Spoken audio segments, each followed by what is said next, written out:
Governor Abbott has directed state agencies and public universities to stop filing H-1B visa petitions. And I'm Celeste Diaz-Sherman. We'll also talk with Houston Public Media reporter Michael Adkison, who will tell us about the Artemis II crew quarantining in preparation for a possible February launch to the moon.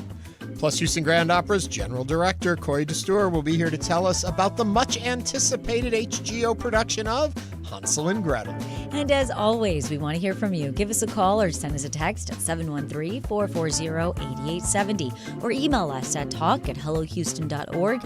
You can also watch us live on YouTube by going to houstonpublicmedia.org.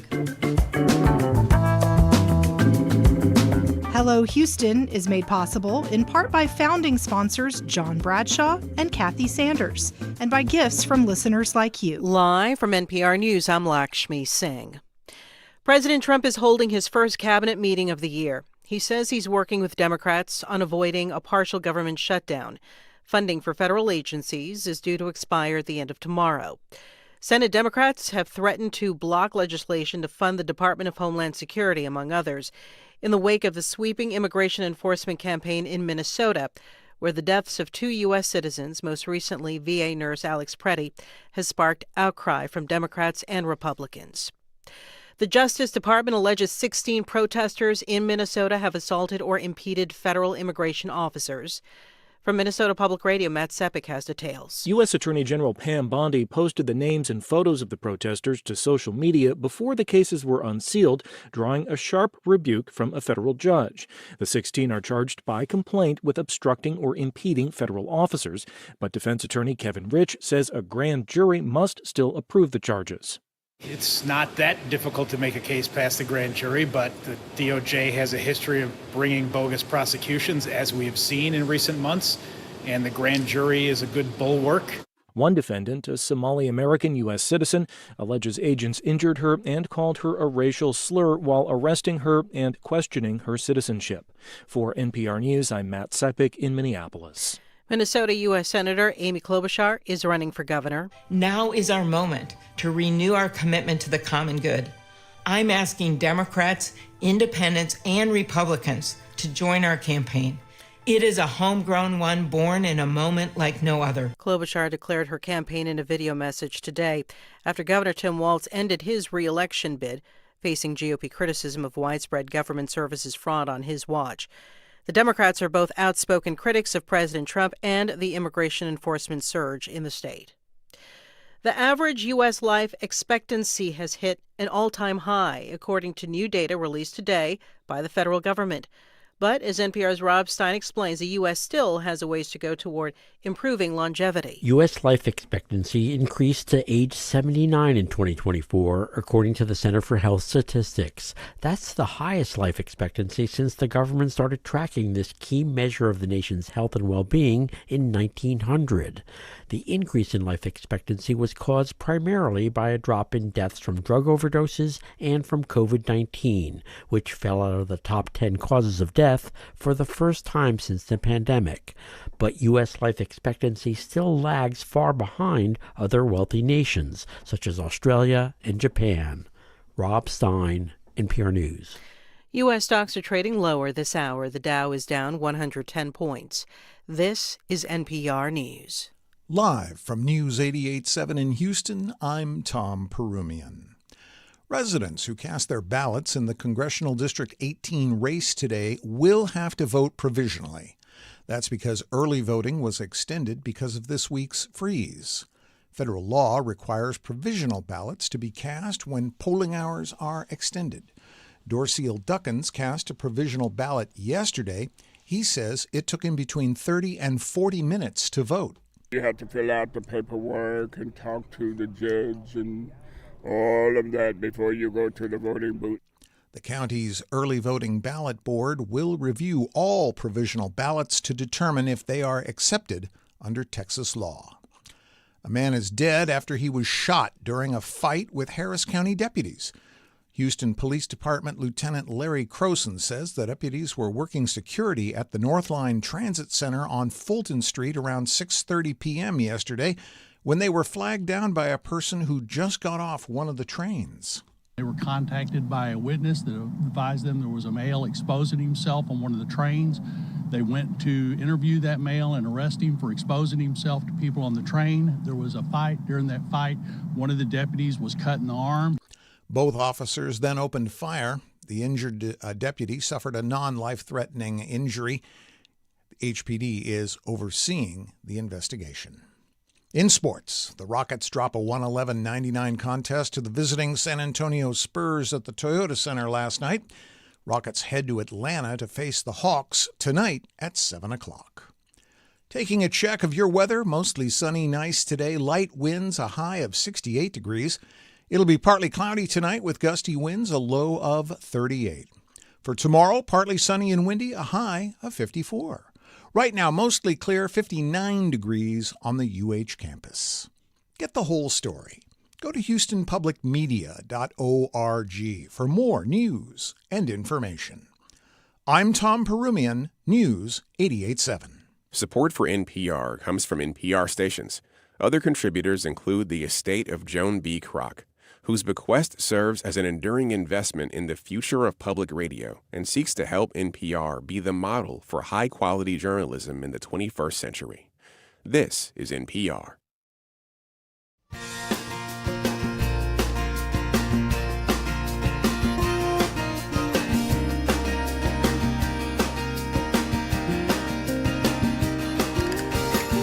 Live from the University of Houston, it's Hello Houston, an open forum on today's biggest stories affecting Houston and beyond. Call now, 713-440-8870, or let us know your thoughts on today's topics by emailing us at talk@hellohouston.org. Now here's your host for Hello Houston, Ernie Manous, Celeste Diaz-Sherman, and Frank Billingsley. Hello, Houston. Hello, Celeste. Hello, Ernie. Thank you for joining us today. Frank's not with us today. He's taking a day off, but we're still here, and have we got a great show for you. What I'm really excited for and to share with everyone is we had an opportunity yesterday afternoon to sit down with James Talarico, and he came into the studio and was sharing with us his views on why you should vote for him. And he should be the Democratic nominee to run for U.S. Senate for the state of Texas. And he's here with us coming up in the next hour.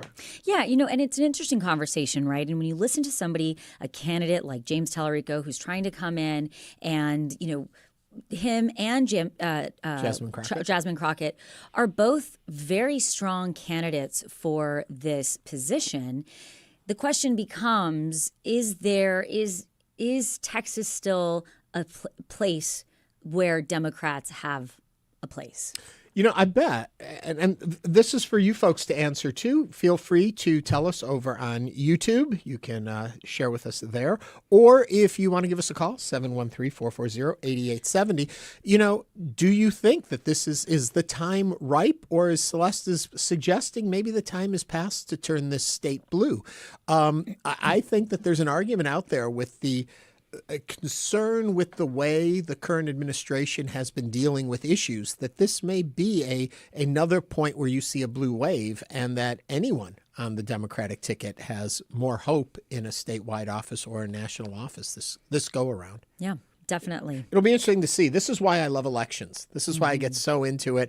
And again, a reminder, there is a special election. It's going on right now. If you're in Texas 18th and you haven't voted, get out there and vote. You deserve to have your voice heard. It's for representative in the U.S. House. It's confusing because it's for the remainder of Sylvester Turner's, what's the word on my, term. I guess that'll work. And so it's a short time, but it's so important because you guys have gone almost a year without representation, and that shouldn't be the way it is. So vote, and then remember there's a primary coming up for that seat again in March. It's crazy. But get out there and vote. Today's your last day before Saturday, which is the actual election day. And today is Thursday, January 29th. Thursdays, we also have our current obsession. So in the second hour of Hello Houston, we will also be taking yours.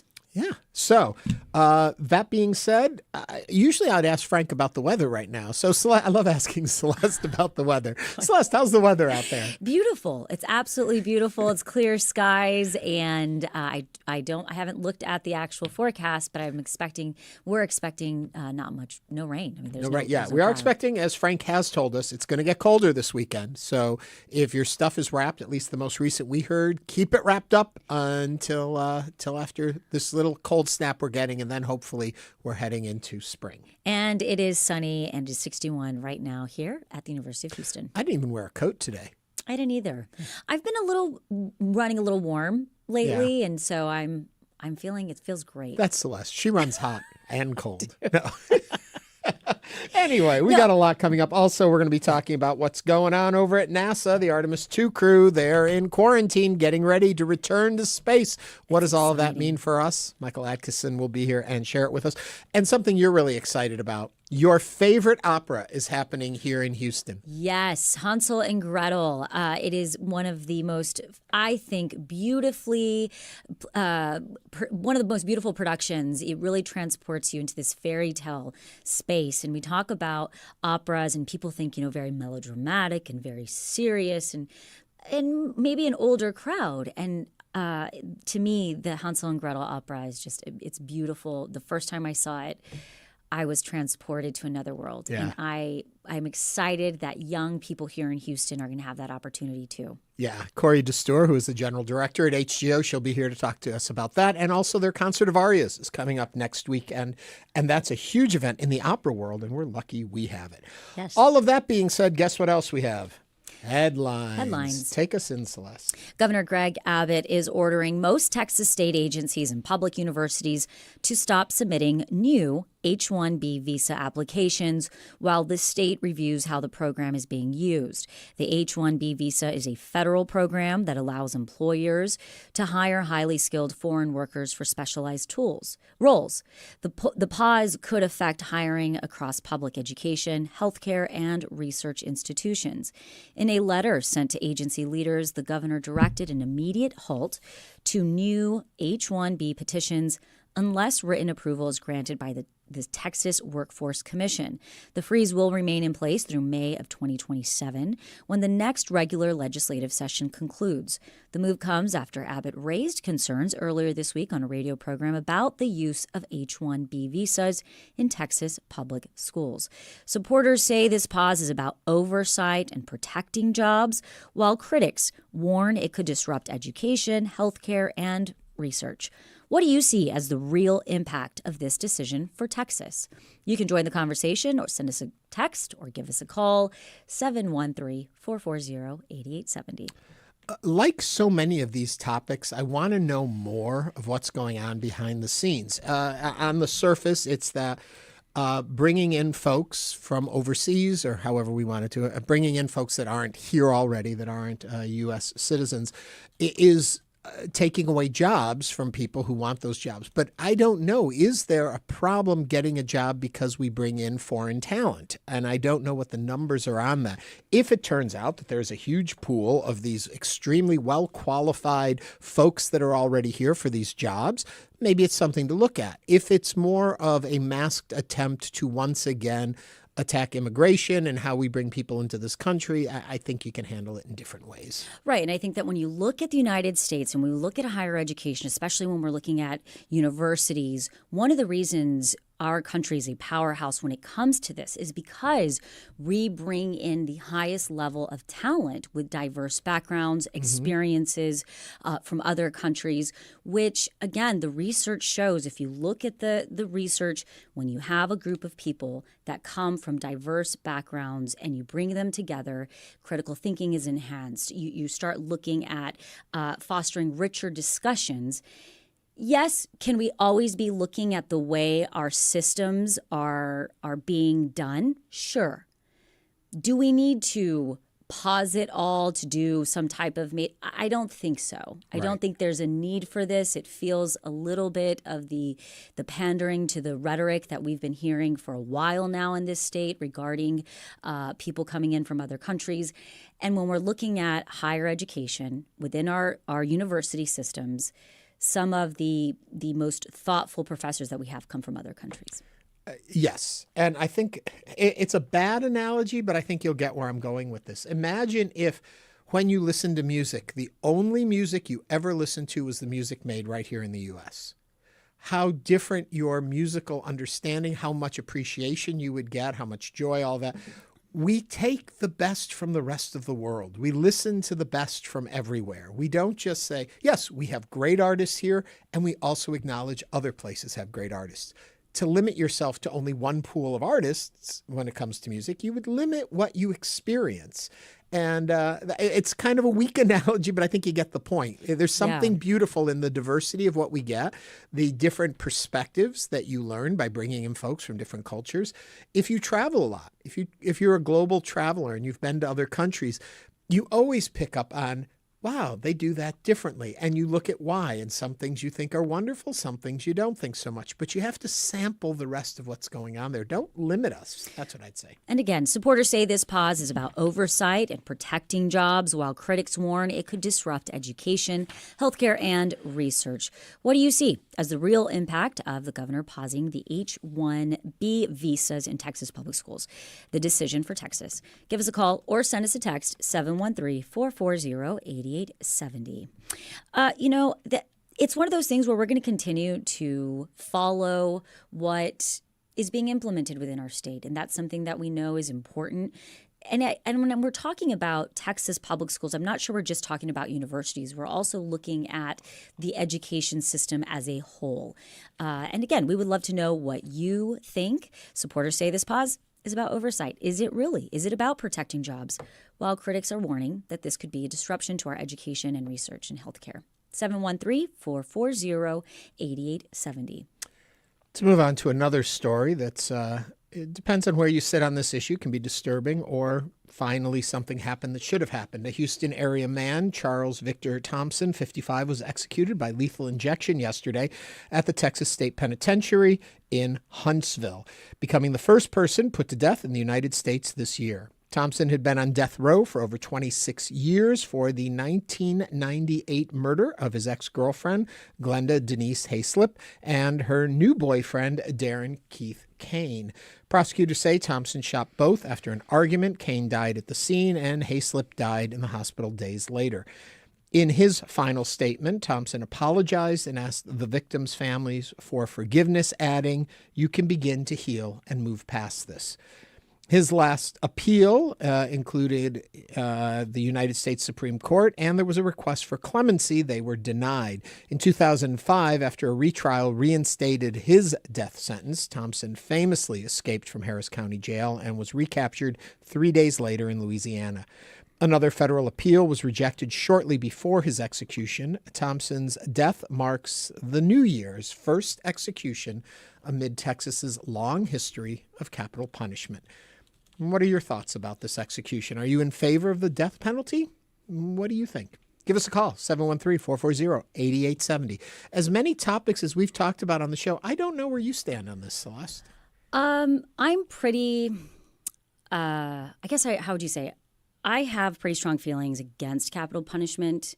I think that it's a violation of our fundamental right to life. I do think that and in very, very specific instances where there has to be, this person did something really, really horrendous. But for me personally, I think that is something that, should be done and happen through our Creator. So that's my thought. Yeah, I think when I was younger, when I was younger, I think I had a more strong stance. And I used to think an eye for an eye. I was very Code of Hammurabi there, And as I've gotten older, I've started to say, you know what, I don't think like you. I don't think it's our place to decide this. I don't think as a state we should be putting people to death. Yeah.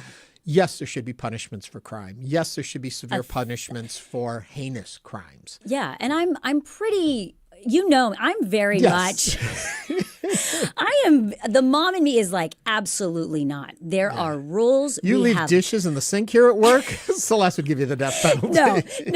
But I am pretty strict, I would say, in how, when I think of law and order and rules and structure and the reason we have parameters and we have law enforcement, I'm a stickler on that. Mm-hmm.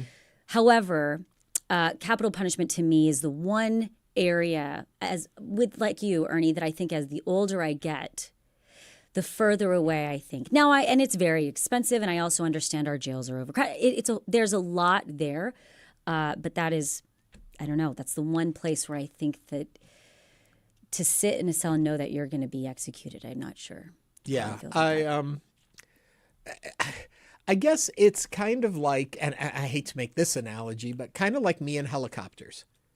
And the reason I don't like helicopters, we've talked about this on the show before, is I don't always trust people are doing things the right way. And so when it comes to the death penalty, I always worry, could someone have mixed up this case? Could information have been lost? Could we not fully know the truth? And we've seen them exonerate so many people who have been on death row that you can't come back from putting someone to death. Yeah. Can you come back from putting someone in life in prison? Yes. Does it rectify the mistake? No, but it's much better than putting someone to death. And I think I have a hard time with it. Now, I do too. I just have a hard time with it. Yeah. What do you folks think? We would love to know. What do you think? How do you react to this? Alex Garza says, if we believe in pro-life, and I just lost it because I just put up the survey and it blocked my screen. Do you see it up there? I do. If we believe in pro-life, this also should be considered. I would have suggested life in prison. Yeah, I think, Alex, we're on the same page on that. 713-440-8870.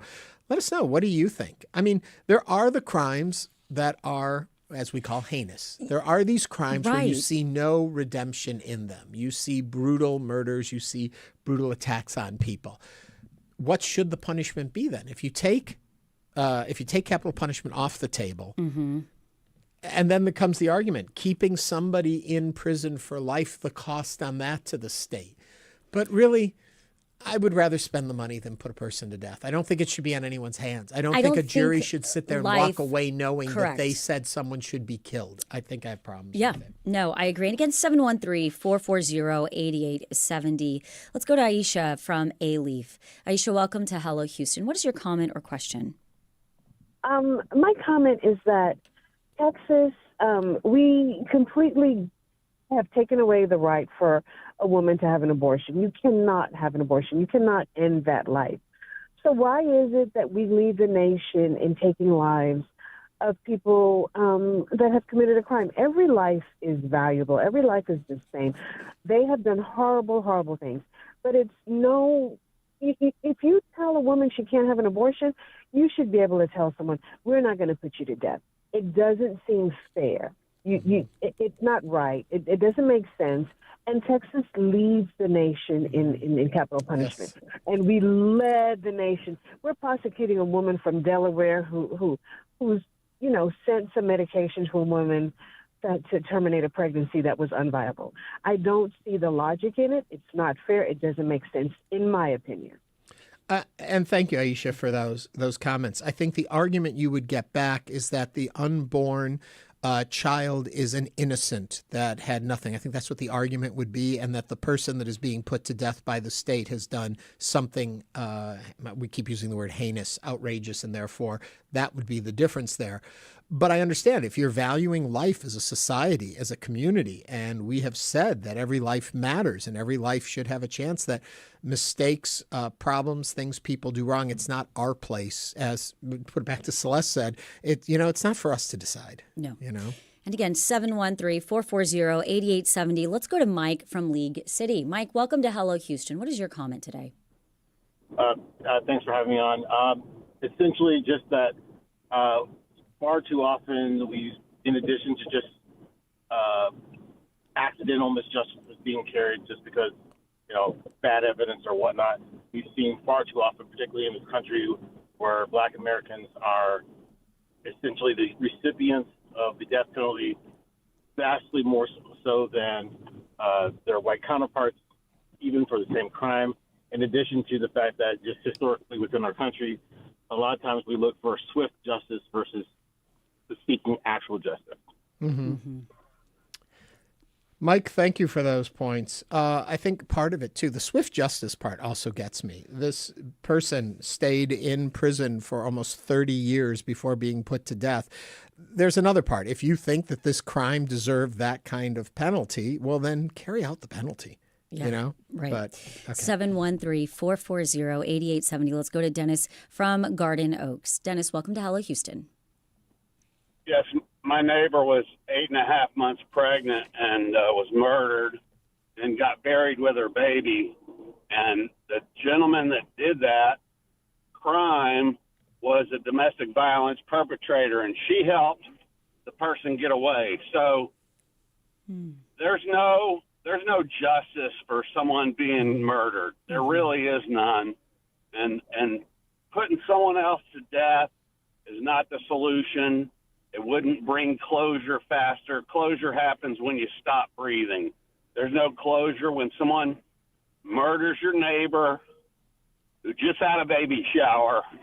There is no closure. And so putting people to death is just another way of trying to solve a problem that you can't solve after it happens. So you have to find a way to stop people from killing people. It's not going to be, someone doesn't think, oh, they just put that guy to death. Well, I better not shoot this person. Nobody ever thinks that way. They're not thinking about the repercussions of their crime when they're killing somebody in a crime of passion. And so I don't believe that it's constructive or productive to put people to death. And I wouldn't want to be the one pushing the button or pulling the switch or injecting the needle, and I don't think we should put people in that position. We're not animals. We're human beings, and we can find a better way. Dennis, thank you very much for that. And oftentimes they talk about the death penalty as a deterrent. And I think Dennis brings up a good point. I don't really know that surveys and research has shown that people in the moment that are going to commit a crime don't stop and think, well, wait a minute, I could be put to death for this. I think people who don't get into that position often think that. I also want to just take 1 second to tell you, Dennis, I'm really sorry for your loss. And also, thank you for sharing that about your neighbor. Yes. And we have been getting quite a few comments on YouTube. GT7 says, one of my Rice professors said the death penalty was more expensive than life in prison due to all of the attorney fees and judicial expenses. That's what I was reading. I heard that it is extremely expensive. There's also been a couple of articles that came out recently, and I wish I had them on hand, regarding the toll that, as Dennis also said, the person pushing the button. There's a lot of implications. There's a ripple effect to these events when they happen. And so, 713-440-8870. We are going to continue on right now. And let me see, where's my next story I was going to tell you? Yes. Because this one, brief, quick, fast, I'm doing it. It is the Southwest Airlines. We're really changing gears here. Southwest. Before we do that, though, let's grab one more phone call. Do you have it there? Yes, 713-440-8870. Let's go to Hoover from Greens Point. Hoover, welcome to Hello Houston. How you doing? I'm doing well. What is your comment today regarding this discussion? Well, my comment is basically that, let's say if a person, for example, has an accident and that person, the lady, assumes to be pregnant, and basically they would charge that person for 2 life sentences without the person even knowing that she's pregnant, because they say that there's 2 lives in there. But still, and they would lock a person up for 2 life sentences. And meanwhile, you still can have an abortion, but they say because it's not born yet, it's not a life yet. But you still can get charged for 2 murder counts if an accident happens and that person, the lady, is assumed to be pregnant. Yeah, I think that it is one of those questions, but this has a lot of nuance. It's very complicated. There are a lot of different questions that come into point in the way we bring in justice or talking about, when we look at capital punishment versus essentially when somebody is going on trial, or even bringing in the question around pro-life and what that really means, defining pro-life, and is this within that context? If you are a culture, community that is in favor of pro-life on all aspects of it, how can you also have the death penalty? They seem very much at odds with each other. 713-440-8870. Patrick from Uptown is on the line. Patrick, what's on your mind? Well, I just wanted to say that I see capital punishment and other things happening in Minnesota as the state descending to the level of the criminal. Mm-hmm. It's an interesting point. And I think we were talking about that a moment ago, the idea that, how do you punish somebody by committing the crime that you're punishing them for committing? And that's often an argument on the side that's anti-capital punishment. So thank you, Patrick, for those thoughts on it too. It's a very difficult position, but I guarantee you, for every call we get that says we shouldn't have capital punishment, there are folks listening right now who believe that is the only punishment worthy of taking someone else's life, and that it is age old, and that we have done that, and it will continue to be a part of our culture. And so that's where we're going to have to leave it. Coming up on Hello Houston, we'll talk to Houston Public Media reporter Michael Adkison about a possible Artemis launch next Friday. This is News 88.7. Stay with us.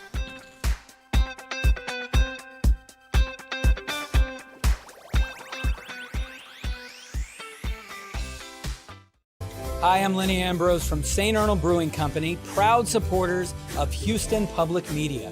Right now, with your $60 donation, you can choose tickets to News and Brews. This member-exclusive event takes place February 17th. Enjoy a pint, connect with fellow NPR fans, and meet the Houston Public Media newsroom in person. Select News and Brews tickets when you donate at houstonpublicmedia.org/donate. As extreme cold hits the U.S., natural gas prices spike by as much as 60%. But geothermal heating is steady as a rock. Their buildings use 1/4 the amount of energy for heating and cooling as the average office building, and they trust their system. I'm Jenny Doring, saving money with geothermal. Next time on Living on Earth from PRX. You can hear that Saturday at 10 p.m. Support comes from Houston Grand Opera presenting Silent Night, a Pulitzer Prize-winning opera by composer Kevin Puts, sung in English, French, and German, inspired by the Christmas truce of 1914. Now through February 8th at the Wortham. Tickets at hgo.org. Support for Houston Public Media comes from DeCamera, presenting Brooklyn Rider, Frida's Dreams, with the premiere of a string quartet by Gabriela Lena Frank, inspired by Frida Kahlo, February 20th at Hobby Center. Tickets at DeCamera.com. Houston Public Media is a service of the University of Houston and is supported with your gifts to the Houston Public Media Foundation. More information available online at houstonpublicmedia.org/donate. And now back to Hello Houston. To comment on any of today's topics, call or text 713-440-8870 or email us at talk@hellohouston.org. Now here's Ernie Manous and Celeste Diaz-Sherman.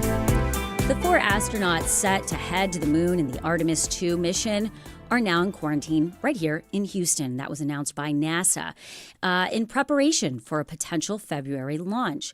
Reed Wiseman, Victor Glover, and Christina Koch of NASA and Jeremy Hansen of the Canadian Space Agency are quarantining in what's called the Health Stabilization Program, NASA said in a recent news release. The quarantine comes 2 weeks before the earliest possible launch date for the astronauts on February 6th. That date is dependent on the results of a wet dress rehearsal in the coming days before doing so.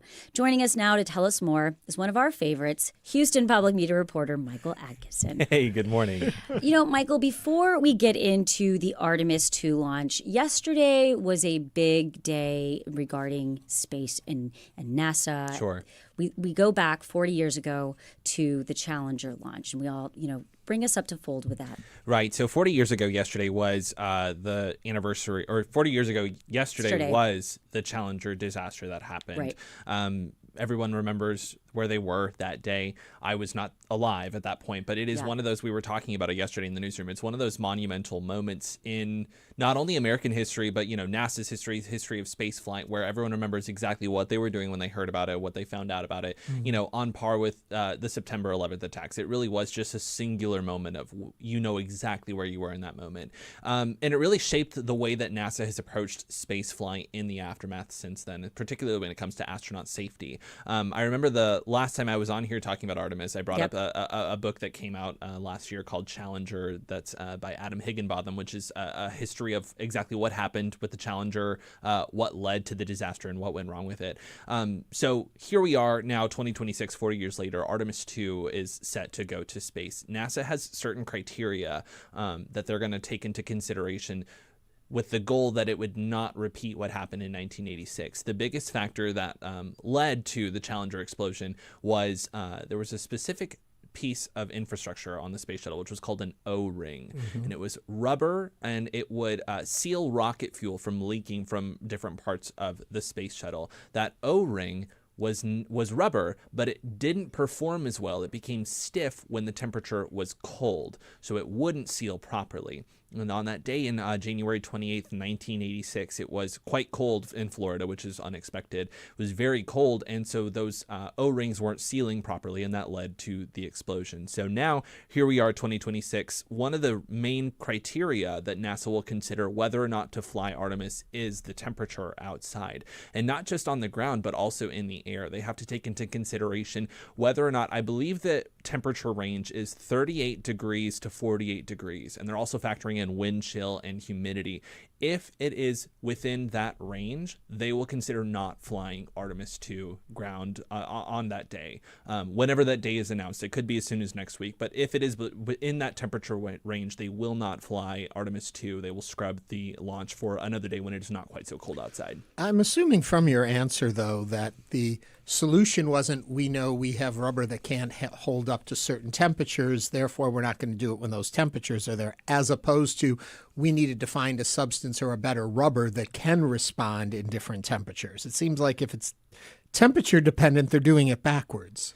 Right. So, the rocket that they're going to use for this is a completely different rocket. Yeah. That's one of the biggest factors that goes into this. It's what's called every rocket has a snazzy name. That there was the space shuttle, the Apollo, the lunar module. This one is just called the Space Launch System. It is the most powerful rocket that NASA has come up with. Snazzy names. I know, the Space Launch System. So it's going by the SLS is what most people are referring to. It is the most powerful rocket that they've ever come up with, and it's the one that they say will help get them to it'll have a crew, it'll have all the tools that they need on their missions to the moon, and it's going to be able to be reusable, which was a factor that Apollo didn't really take into consideration. They had to rebuild quite a bit each time in the Apollo missions. The Artemis, this is able to be reused. The Orion spacecraft specifically, that's the area where the 4 astronauts are going to be on this mission. That's able to be reused. So yes, to your answer, it is a very different rocket that they're working with. But one of the factors that a lot of folks brought up in 1986 when the Challenger explosion happened was the lack of accountability.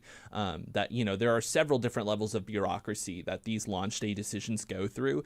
And the people who had the final decision on whether or not they launched in January 1986, the report that came out afterwards said that they were not up to speed 100% on that those O-rings were not going to be sufficient.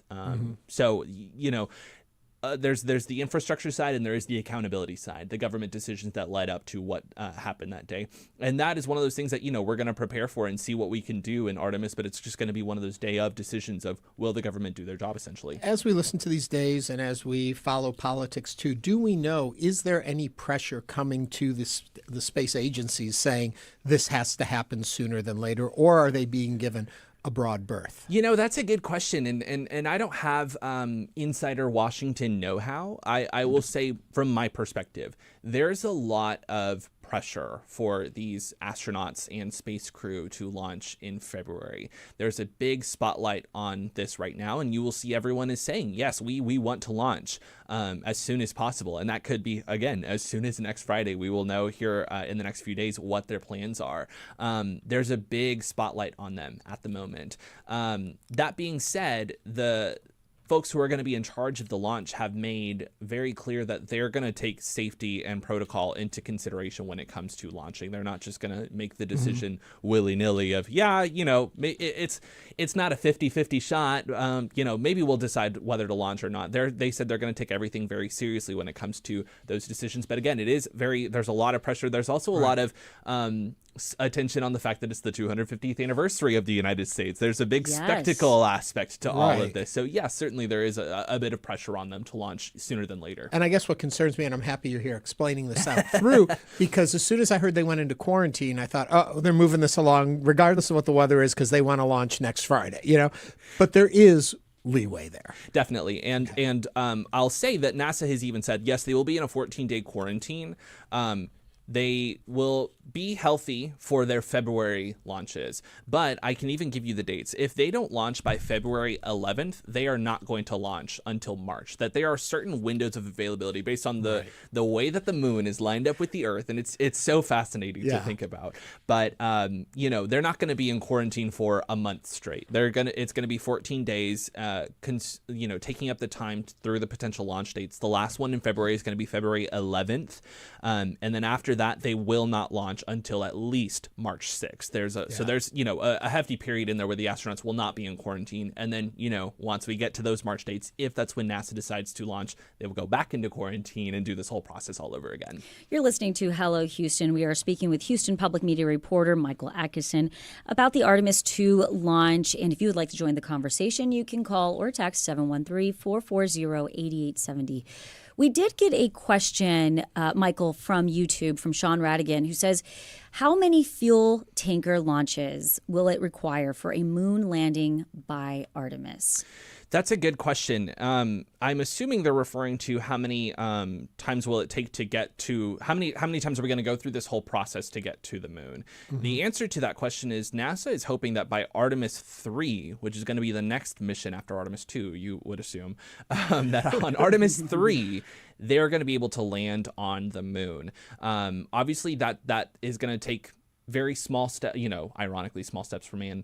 Artemis 3 is going to be a very low-key mission when it comes to the lunar landing. You've probably heard people say that this is going to put us on track to get to Mars. You've also heard that we're going to develop a permanent moon base. That's likely not going to happen on Artemis 3. We're still taking this very slowly when it comes to the spaceflight program because it has been more than half a century since we've been to space.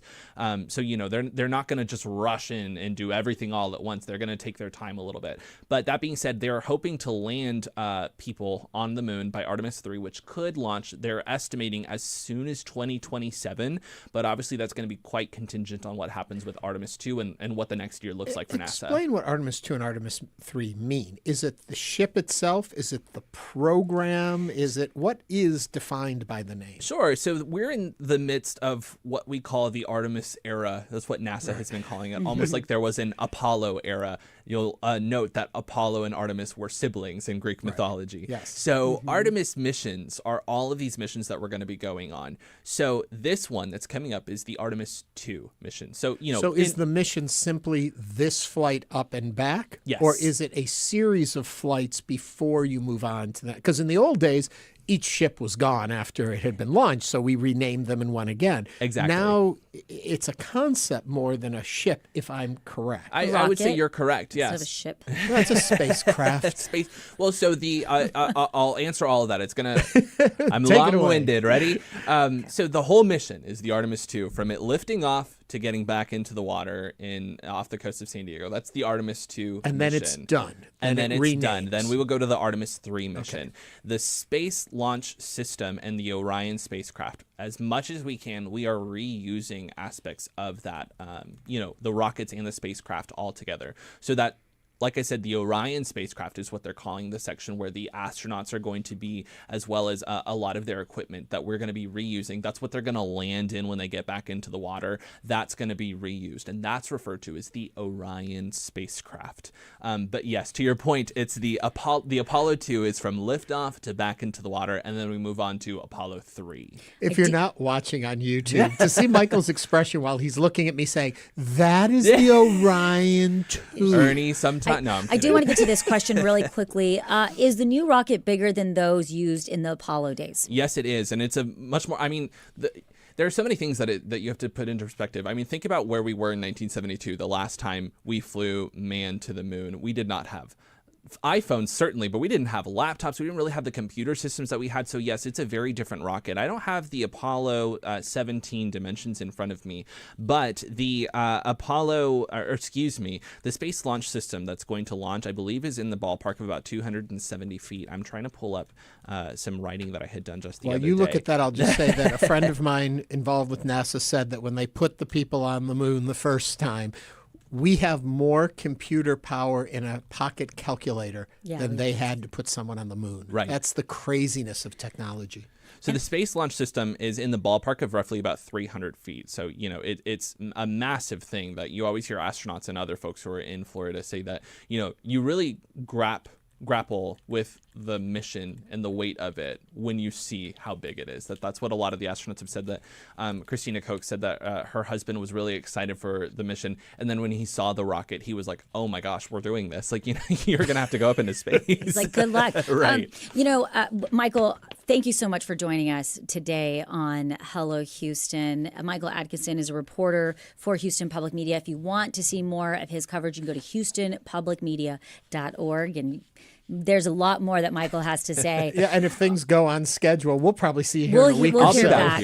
I do want to take note, on board the Challenger in 1987 was physicist Ronald E. McNair, who was the second African-American person to enter space.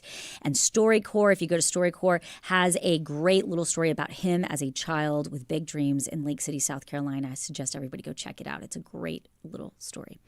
But, coming up, Hansel and Gretel makes its way to the Houston Grand Opera, and we get a preview. Stay with us as Hello Houston continues.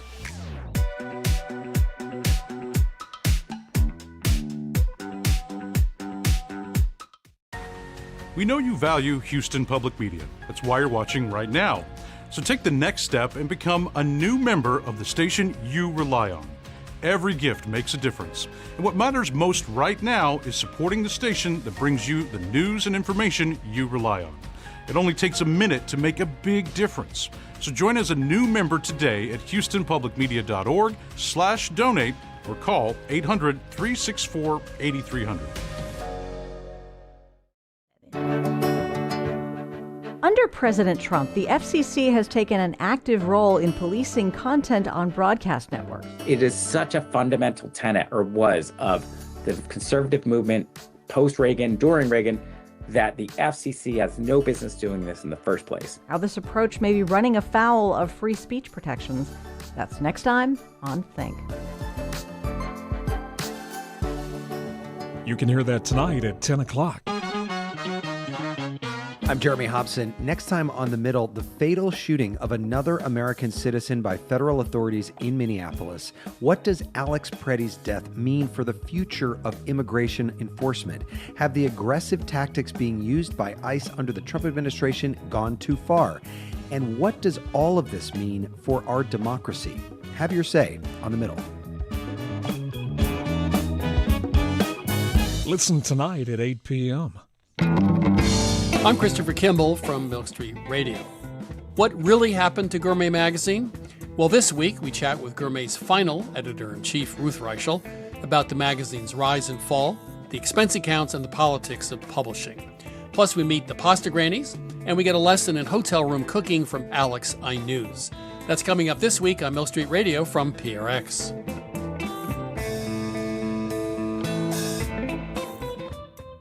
Milk Street is on Sunday at 1 p.m.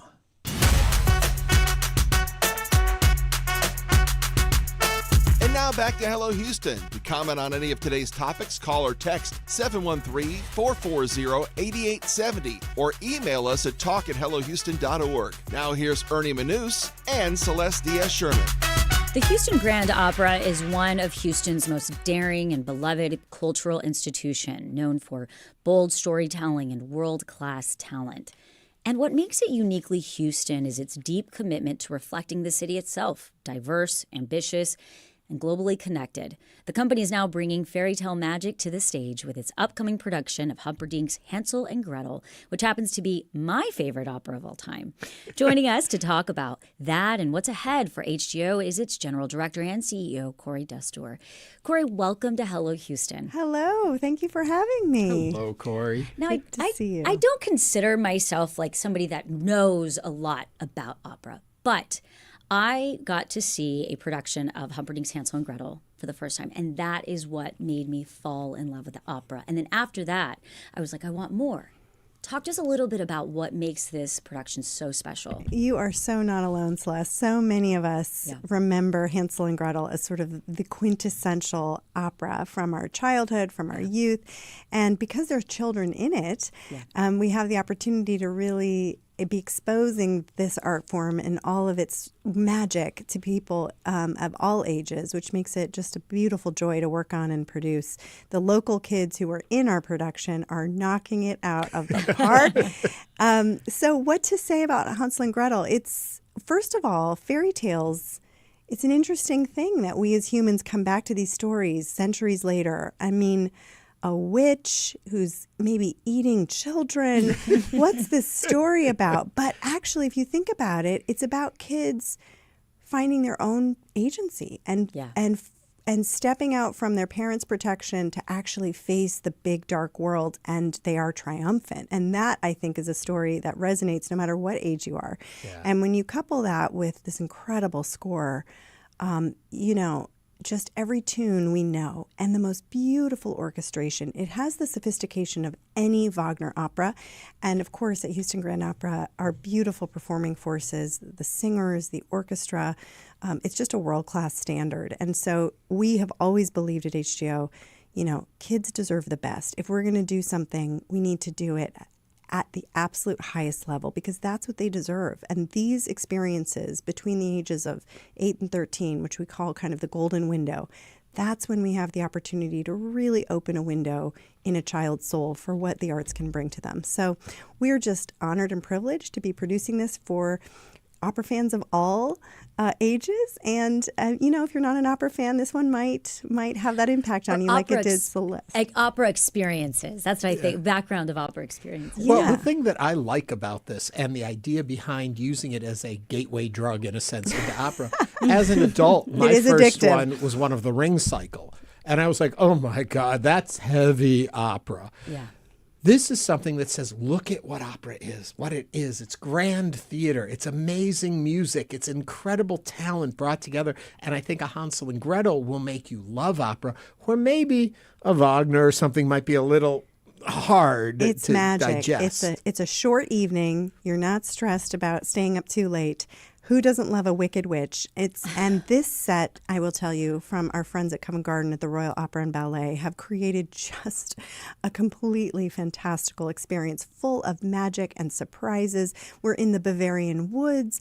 The woods are alive with creatures. You might even see some Disney characters making cameo appearances in the pantomime ballet. So there's something for everybody.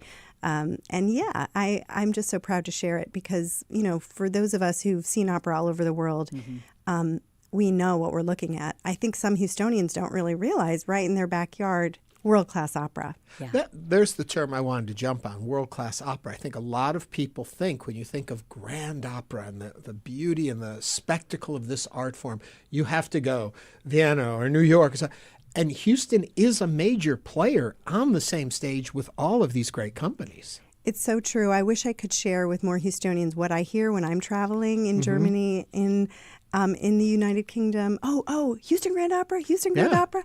It's a global brand, and that's because the founding, families of Houston, Texas decided that world-class cities need world-class arts, and they made that investment, and that continues to this day. So we're certainly honored to be carrying forth that legacy, but the bar is high. Mm-hmm. And I remember meeting David Gockley, who was my predecessor, and saying, what do I need to know about Houston? He said, well, you better bring the best. That's all I can tell you. And that's absolutely true, and we rise to that challenge every time.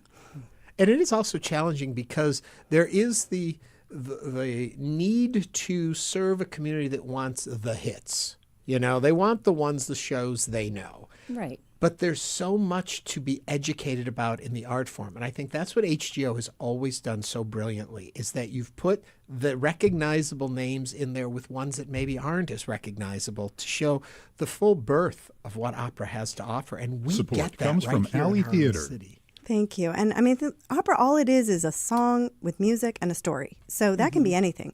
And we've added mariachi, we've added gospel, we've added jazz, and of course the classics are always going to bring people. And we don't have to choose. We want it all. And we have such a diversity of programming. I will also say, you know, what we do on the main stage in the Wortham is a small part of what we do. You'll find HGO in parks, in libraries, in schools, all across the 12 counties we serve, and online.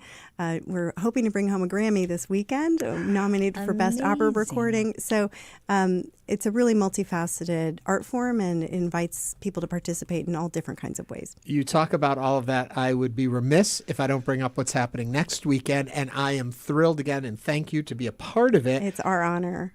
Concert of Arias. Explain that and the significance, because when I say it, people think, oh, local. No, this is an important competition. So, Celeste, I know I'll see you at Family Day, and Yes. we'll have our glitter bar and Chick-fil-A and have that experience. And then Ernie, we're so grateful, is emceeing our annual talent competition. So this is our opportunity to comb the globe, and we receive video auditions from over 1,000 young hopefuls in every corner of the globe.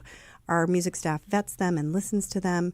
We fly them here. We put them through a week of intensive coachings and trainings, and then we advance 10 to the finals of Concert of Arias, and they sang for a spot in the world-renowned Butler Studio at Houston Grand Opera, and we vote for them online and in the audience.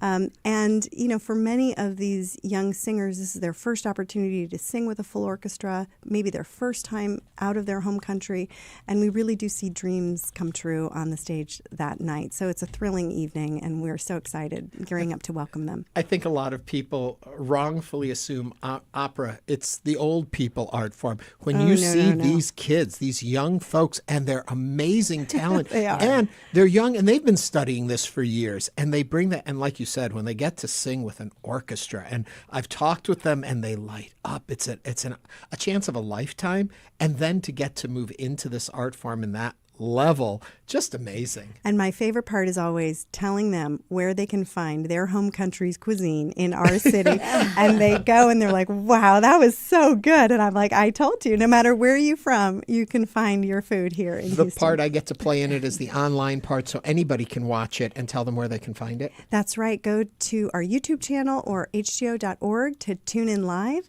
and cast your vote for your favorite contestant. Yeah. You know, it's interesting to me, Khori, when you're looking at, you know, curating a season, how do you decide where, you know, it's not going to all just be Puccini and Tosca and like Italian, you know, melodrama, but also incorporating, you know, stories like Hansel and Gretel, and then also incorporating local young talent. How does that happen? Well, I think it's really, you know, it's pat to say, but we think about our mission first, which is to give people outstanding experiences centered around the human voice. And that's the place that it starts. And we create seasons in partnership with this community. It's fine if I produce art that I like to see. That's not my job. My job is to understand who's living in Houston, what's going on in our city, what are we thinking about, who are we welcoming, and really putting together a slate of programming that has something to offer everybody. Because the arts is one of the most important gathering places that we still have. Society is becoming very, very segmented and very fragmented. But the act of coming together and watching a show, listening to a piece of music, and having that collective experience is really important. So I'm drawn to works that tell that story, like Silent Night, which tells the story of the World War I armistice, when music actually stopped the fighting, a true story. What an incredible thing to reflect on in our world today as we look at so much global conflict, and it feels like the tribalism is reaching this fever pitch. That feels like the right moment to introduce that. In a city with so many young people, Hansel and Gretel is another obvious choice. So it really comes from the community. Khori is the General Director and CEO of the Houston Grand Opera. Khori, thank you so much for joining us today on Hello Houston. Thank you both. I'll see you at the opera. Yes, Hansel and Gretel runs from January 20th through February 15th. I will be there at Family Day with my kiddos. Ernie's going to be doing Concert of Arias Friday night, a week from tomorrow. And you can head to houstongrandopera.org for more information. Coming up, we're going to continue discussing the top headlines of the day. Stay with us.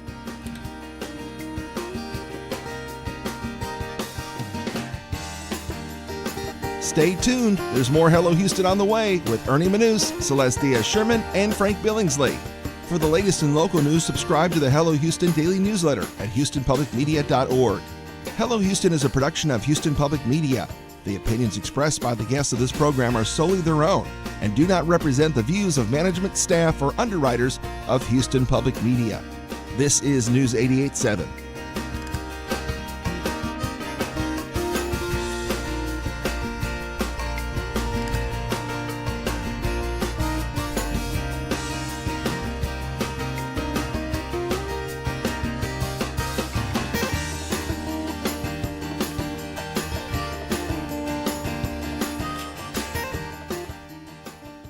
Support comes from Alley Theater, presenting Real Women Have Curves, the play that inspired the film, following 5 women balancing family, work, and cultural expectations with humor and heart. Opens January 23rd. alleytheater.org. Nice day, lots of sunshine. We're going to get up to about 66.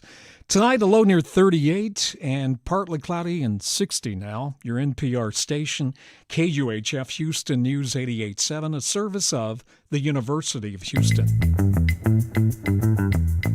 Just ahead on this hour of Hello Houston, the Texas State Board of Education has postponed a vote on a proposed list of books for K through 12 students after concern was expressed over the material's lack of diversity and focus on religion. I'm Celeste Diaz-Sherman. And I'm Ernie Manous. We'll also visit with Texas State Representative James Talarico about his run for U.S. Senate as he squares off against U.S. Representative Jasmine Crockett for the Democratic nomination. Plus, we'll also share our latest current obsessions, and we want to know yours. That's right. Give us a call or text us 713-440-8870 or email us at talk@hellohouston.org. And remember, you can watch us live on YouTube. Just go to houstonpublicmedia.org. Hello Houston continues right after the news from NPR and News 88.7. Hello Houston is made possible in part by founding sponsors John Bradshaw and Kathy Sanders, and by gifts from listeners like you. Live from NPR News, I'm Lakshmi Singh. The federal government is a step closer to a partial government shutdown by this weekend. Today, the U.S. Senate was unable to advance a 6-bill package to keep agencies funded and operating beyond tomorrow night. President Trump addressed the prospects of a shutdown a short time ago during his first cabinet meeting of 2026. Hopefully we won't have a shutdown. We're working on that right now. I think we're getting close. The Democrats, I don't believe, want to see it either. President Trump holding a cabinet meeting against the backdrop of public outcry over the federal immigration crackdown in Minnesota and calls on the ground for change. Minnesota U.S. Senator Amy Klobuchar is running for governor. Now is our moment to renew our commitment to the common good. I'm asking Democrats, independents, and Republicans to join our campaign. It is a homegrown one born in a moment like no other. Klobuchar declared her campaign in a video message today after Governor Tim Walz ended his re-election bid, facing GOP criticism of widespread government services fraud on his watch. The Democrats are both outspoken critics of President Trump and the immigration enforcement surge in Minnesota. That's prompted mass protests and led to the fatal shootings of 2 U.S. citizens, Renee Macklin Good and Alex Preddy. Apple CEO Tim Cook is calling for a de-escalation of tensions in Minneapolis. This coming as most leaders in Silicon Valley and the business world refrain from condemning the violence. Here's NPR's Bobby Allen. In an internal message reviewed by NPR, Tim Cook says he is heartbroken by the events in Minneapolis. He writes that he told President Trump he was concerned following the recent killings by federal agents in Minnesota. Cook tells employees, quote, "I believe America is strongest when we live up to our highest ideals, when we treat everyone with dignity and respect, no matter who they are or where they're from." Hours after a fatal shooting in Minneapolis on Saturday, Cook attended a black tie event at the White House for a screening of a new documentary about Melania Trump. That prompted criticism that Cook and others hadn't spoken out about the violence. While major companies in Minnesota have condemned the turmoil, most tech and business executives have remained silent. Bobby Allen, NPR News. A new poll finds 2/3 of the public say Congress should have extended the enhanced subsidies for Affordable Care Act plans. Here's NPR's Selena Simmons-Duffin. The American people care a lot about health care and want politicians to do more to make it more affordable. That's according to a poll from KFF, a nonpartisan health research organization. Ashley Kurzinger, KFF's Director of Survey Methodology, says they polled 1,400 people earlier this month. A significant share of them say that healthcare costs are going to play a major role in their decisions to vote in the midterms and which candidates they vote for. She notes that the election is still 9 months away and a lot can happen in the meantime. That's Alina Simmons-Steffen. It's NPR News. Live from News 88.7 in Houston, I'm Tom Perumian. Bangor International Airport is back open this hour after Sunday's deadly crash that killed 6. The flight originated in Houston and made a stop in Bangor for refueling before continuing on to Paris, France. Airport Director Jose Saavedra was asked why the aircraft still had the bodies of the deceased left in the wreckage. So once we were in contact with the NTSB asked that the scene be preserved and until their arrival and the main medical examiner. So did you know whether or not they were dead, or did you just presume that they were dead based on the crash? The first responders made that determination and coordinated with the NTSB.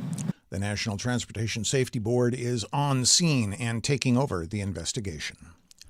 The Texas Medical Center could be impacted by a recent decision by Governor Greg Abbott to freeze new H-1B visa petitions through May of next year. This is for all of the state's public universities and all state agencies.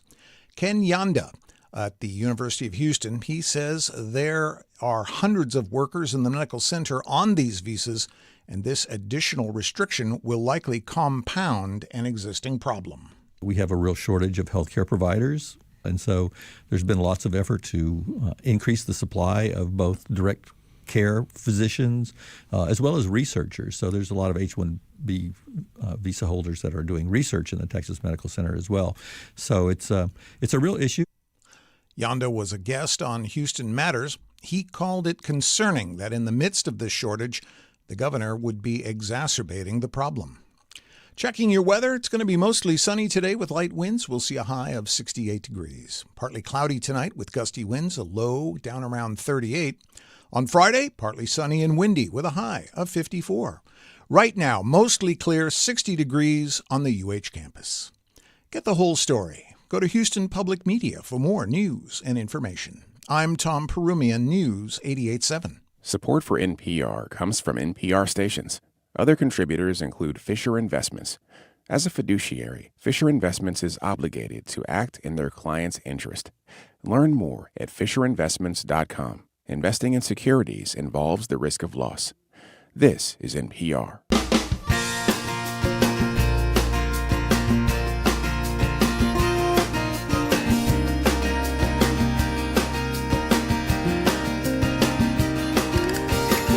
From Houston Public Media and News 88.7, it's Hello Houston, an open forum on today's biggest stories affecting Houston and beyond.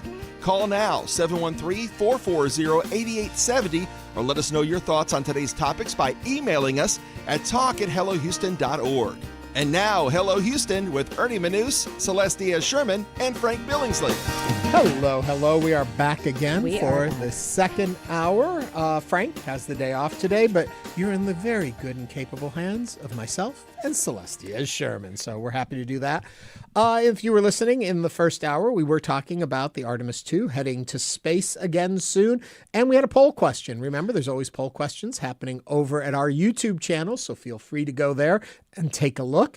This question was, if given the chance, would you go into space? The choices were yes, absolutely, no, Earth is just fine, and maybe, depends on the risk. Well, I'm pretty surprised. The majority of our listeners are ready to go to space. 59% said yes, absolutely. 33% no, Earth is fine. And just 8% are curious about the risks. I'm with the no. Earth is just fine for me. I like having. So you wouldn't go to space if you had an opportunity to be on like the Blue Origin. Remember Katy Perry and Gayle King went. I'm not going. No. I think I'm with you, Ernie. I jumped out of a plane once with a parachute. I didn't just jump out of a plane, so I've skydived. I've been in a plane where the engines went out and we had to make an emergency landing. I'm not a huge fan of flying. You know my stance on helicopters. I don't believe mechanics work because I don't think everyone's paying attention all the time. As I have gotten older, there's less and less risk taking I'm willing to do. I'm fine. I will report from this very seat as Celeste goes up on Blue Origin and shares her views and opinion, but I'm staying right here. So it's interesting. So my stance essentially used to always be like, no way, that scares me, freaks me out. And the other night I was outside with my daughter, Evelyn, who's 9 years old. She's going to be 10 in February 5th. And we were looking at the moon and she said, oh my gosh, we were talking about kind of space and the moon and the stars.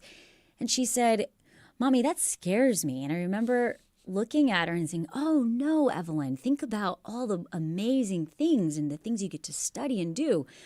And so I like to think I'm much braver, and I want my kids to be more brave than I essentially am. But I don't know, maybe I would go. There's enough to keep me busy right here on Earth. And I don't want to put myself at risk. I don't want to try something like that. I know it's kind of short-sighted maybe, and maybe when I was younger, I think we have shifted a little bit. I think you've gotten more adventurous and I've gotten less so. Yeah. But think about the opportunity to go to space. I mean, that is incredible. Yeah. Oh, I don't know. I'm all for it. I'm like talking myself into it as we discuss this. Like, you know what? Yes. At first I was like, I'm with you, Ernie. Now I'm like, no, you know what? I'm going. I'm going today. I don't like to fly anymore either. So I don't want to get on a plane. You think I want to get on a spacecraft? And so there you go. Obviously, though, I am in the minority. Yes, absolutely was 59%. So I will gladly report on all of you traveling through space. Alex Garza photo says YOLO. YOLO. You only live once. There's an old thing. It used to be a joke around here because I would say, hello there, when I used to do an old TV show here. And one of our crew members made the joke, what's Ernie's favorite dessert? Jell-O there. What's Ernie's favorite color? Yellow there. So there you go. Anyway, how's the weather out there, Celeste? It looks great. Clear skies in the 60s. We're not expecting any rain. Yeah. You know what we are expecting? James Talarico. He is coming up. He is running, wants to be the Democratic nominee for the U.S. State Representative for Texas. He's up against Jasmine Crockett in what's a pretty close race. He is going to be with us in the next few minutes to share his points of view, why he is the person you should be voting for. So we look forward to that conversation. And also, what are you obsessed with? We want to know about your obsessions. Give us a call. Start sharing them now. At the end of the show, we'll go through some of our obsessions, and we want to hear yours. That's right. But you ready for the headlines? I'm ready. Take it away. The Texas State Board of Education delayed voting on a proposal list of required books for K through 12 students Wednesday night after hours discussing the reading material's religious focus and hearing public concerns about a lack of racial, ethnic, and gender diversity. Voting 13-1, the board delayed consideration until its April meetings to allow members time to consider the list and solicit feedback. Brandon Hall, a North Texas Republican board member, opposed the decision. The Texas Education Agency recommended nearly 300 books for consideration.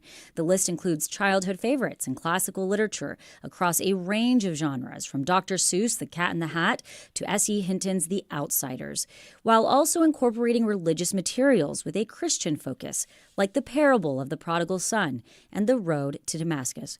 The list sprinkles in the work of authors such as Frederick Douglass and Langston Hughes. Still, many of the speakers at Wednesday's meeting said the list lacked racial, ethnic, or gender diversity, pointing out that Hispanic and Black children make up the majority of Texas students. What are your thoughts on required reading selections within our schools? What books are a must-read? What were some of your favorites that you read during your childhood? Now is the time to give us a call. You can call us or text 713-440-8870. It's a difficult point because of the laws, because of the rules, because of the end of DEI, because of agency takeovers of school districts. And I think people are scared. I think they don't know what is going to be approved. And I think this is a great story that there is consideration happening around this, that we're not just letting it be, okay, they pulled these things. That people are saying, no, we've got to look at this. This is something to be in the in the crosshairs, as they say. It needs to be something under the microscope. We've got to make sure that what we are teaching our children is a full, I don't want to use the word diversity, but a full understanding of the world we live in. And books and ideas and sharing different thoughts, that's what makes reading so much fun, so exciting. It takes you to different places. It shouldn't be just everything you know in the world you are in the moment and the people you experience. That's the joy of reading. It could take me to outer space so I wouldn't have to leave the earth. So, I'm glad to see that the conversation continues, regardless of what, elected officials in Austin are pushing or local school boards are working on. The conversation continues that we have to be able to provide within our education system books that represent and speak to all different children that come from different backgrounds. Because unfortunately, as much as I would love to say as a parent, this just means we have to take up the torch as parents and make sure that our children have the books that they need. But we know, at least within the state of Texas, many children don't have a library at home, a bookshelf at home where they have books. So for a lot of students within public school systems, the only time that they are going to be put in a room full of different kinds of literature and books that they can read from for their age group is going to be at school. It's going to be within a library. And so we have to continue the conversation to make sure that we are including authors that come from varied backgrounds. The truth is if you don't want your child reading something at school, talk to your child about it. But I don't know a lot of parents that are sitting there saying, we just want our kids to read. Just pick up a book. Yeah. Just spend 15 minutes. It's like, well, hold on. No. And so I look at this. I have a daughter that's in the public school system. She's going to be 10. I've mentioned this all the time. And I'm just proud if she picks up a book. Yeah. Yeah. I've brought this up before too, and I'm curious as a listener what you think of this. But there are so many things coming at us today, every single day, every moment, in a variety of ways. Censorship, for the most part, doesn't work. It can't in the environment and the world we've created. What does work is educating our children, our families, our community on how to interpret the things that are being thrown at them. So instead of saying this book can't be read, what should be is, if you read this book, what are you thinking? Where do you understand? Where do you have questions about it? What don't you understand? What don't you agree with? Have open conversation and dialogue. How to gauge, this isn't right for you or for our family. We don't think this is the way we want to see the world, but these things do exist. I think that's a healthier way to approach all of this. Now, of course, I'm speaking from not having a child, and I understand the complications and how hard it is to do all of that. But I think that's where it's got to answer. It's that we have to learn how to address things that are difficult for us as opposed to trying to block them from entering our world. Because you're not going to win that battle in today's day and age. My current obsession is going to fit in perfectly with this conversation. You're not going to want to miss it. But again, we want to know, what are your thoughts on required reading selections in school? What books are a must-read that changed your life as a child? Give us a call, 713-440-8870. Okay, you asked it. I got to ask you. As a child, what book changed your life? There were two. Anne Frank. Absolutely touched me in a way that I will never... One, I couldn't believe it was a true story. That was very hard for my middle school mind to understand. I was devastated when I heard that she had passed away. And, just 2 weeks later, I believe they had come. I remember crying and thinking about it and just having so many questions and not understanding and fully not being able to understand, to comprehend. It stretched my brain and my thoughts and my feelings. The other one was Bridge to Terabithia. I read Bridge to Terabithia, and it just, another one about friendship and grief and death, and those were just incredible books. Yeah. For me, yours a little more intelligent and thoughtful than what I'm going to say. The first book I remember reading and not being able to put down, so I picked it up and I read it all through the night and stayed up till early morning, was the Amityville Horror. Oh, gosh, yeah. As a little child, I got a hold of that book. That explains a lot. Yeah. The other one that always comes to mind, a book that It's because also I'm a very slow reader. I read every single word. I'm not one of those people who go scan through a book and get through it. It was Interview with a Vampire, and I spent, probably 3 or 4 years to get through that book because I would read a few pages, then put it away, then I'd come back to it. It just like it was like a friend of mine through school because it took me so long to read it. But yeah, those are books that there was a book, and if anybody can help me with this, as a little kid, this is my memory. Help me here. Sitting out under a tree in our backyard reading it. It was a book set. It was probably like a young teen book set in the Old West about a traveling show, and they had a robot with them, kind of like Frankenstein kind of robot. Not horrifying, but I remember elements of that book, and I have searched and cannot find what the book was. And I know it existed. I read it. So if anyone can help me with that. I bet you I could figure it out. Well, then get to work on that. I will. 713-440-8870. We want to hear from you. Okay, I'm going to move on to one more story before we're done with this segment. Houston police say a woman shot her neighbor early Wednesday after he repeatedly rang her doorbell and knocked on her apartment door at about 2:30 in the morning at an apartment complex on the city's south side. Officers found a 30-year-old man with a gunshot wound to the stomach. He was taken to the hospital, is reportedly in stable condition. Police say the two are neighbors but not well acquainted. The woman, who lives in the complex with her mother and children, confronted the man in the hallway after he continued knocking. An altercation followed. She fired 2 shots, striking him once. She was detained at the scene, and the investigation is ongoing. The question becomes, what are your thoughts about this exchange? How do you deal with someone knocking at your door that you don't know? Give us a call at 713-440-8870. I feel like we're missing a lot of information in this story. We don't really know their history too well, because I can understand a story in which there was sudden knocking and confusion at your door and somebody shoots.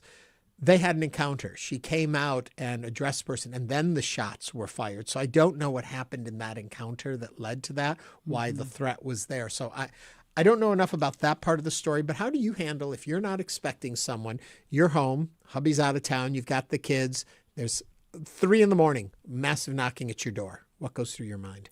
I wouldn't answer it.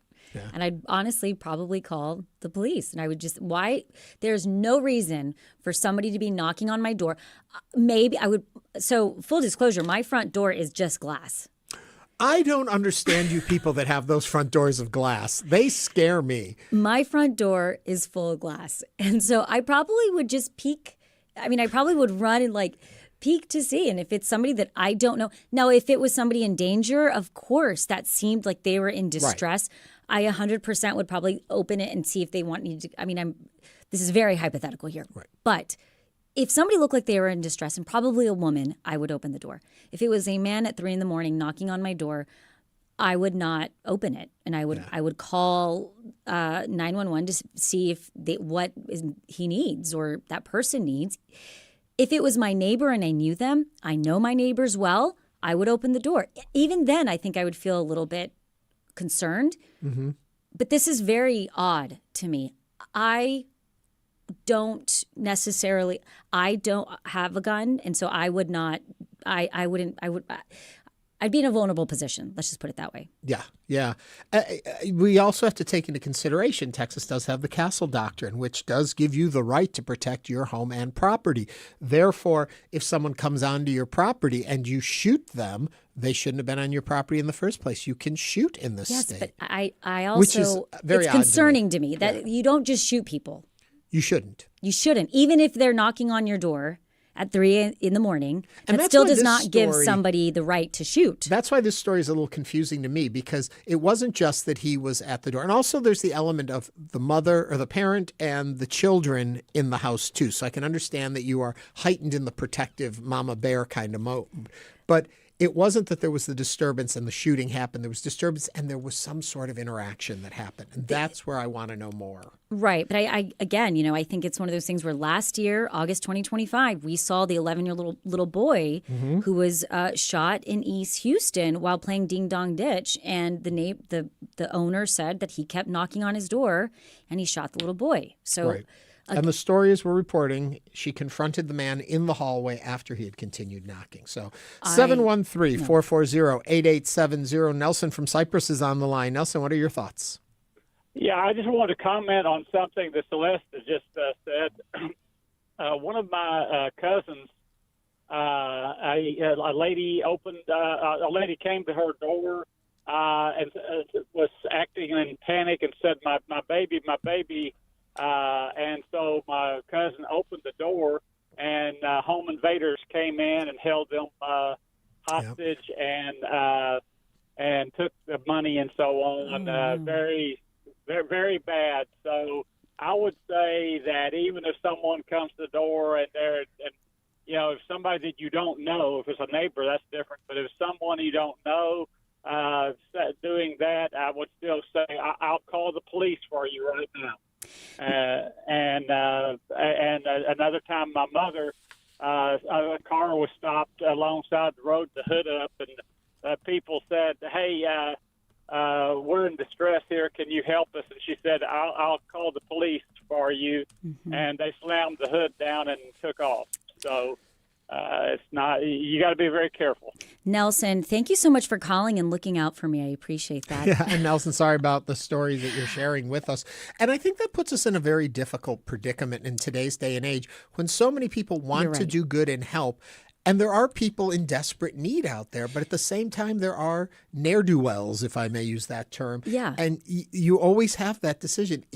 Should you be helping? Shouldn't you? When do you get involved? When don't you? I naturally have a bleeding heart. You always get involved. I always get involved. I always want to help. I am naturally one of those people that if I see somebody, I will stop and say, "Are you okay?" And but I'm also, on a good day, 5 feet tall, and so. It can be dangerous for women. We have to take and think about things differently, than. Let's quickly grab Nancy from Huffman. Nancy, what's on your mind? I wanted to tell Celeste she needs to use the Ring doorbell and stop opening her door and peeking through the glass. Good answer. Thank you, Nancy. Nancy, you're right. Okay, guys, I hear you. I have cameras on my front door, and I have a camera in my mom's room. And I check in on that. If I hear any noise in my house, first thing I do, I grab my cell phone, I look on my little camera to see, okay, mom's still asleep in bed, so that wasn't her with the noise. Then I can pursue other things. But, we're in a day of technology, so let's get away from that glass door. I know. I do have cameras, but I don't have anything connected to my phone. I don't. Oh, get them to your phone. So if somebody, and it's all outside, so if somebody were to come knock on my door, the video actually goes to my husband's phone, but he travels a lot. So don't tell people that you're just on the kidding. Radio. 713-440-8870. Share with us what you think about these topics and what else is on your mind. Don't forget, current obsessions are coming up. Share them with us both online and by phone or text.